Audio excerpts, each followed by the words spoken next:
SIR এর সমর্থনে হালিশহরে বিজেপির পদযাত্রা।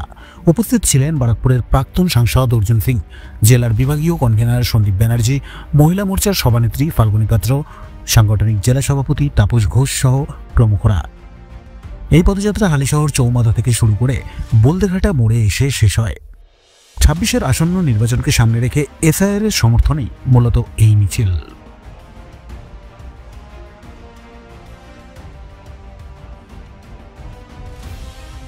আচ্ছা, চোরদের কাজ কি আছে?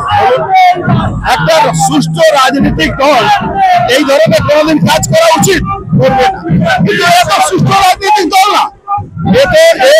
এখানকার এমএলএ বাবা চুল্লু বেচত, সাতটা লিখাতো, লোহা চুরি করতো, সে তো সেই হ্যাবিটটা আছে ওর কাছে।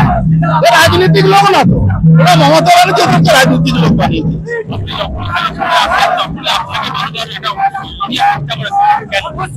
আমার সামনে চোর চোরটা কেউ আসবে না। আমার মনে নেই 2019 সালে এর কি হাল করেছিল।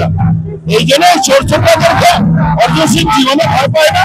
আর যার উপরে নরেন্দ্র মোদীজি আছে, সেই লোহা চোর রেলে আমাদের দেওয়া খাচ্ছে চুরি করে, তাদের থেকে আমরা ভয় পাবো? কল্যাণ ব্যানার্জি এটা বাতাল।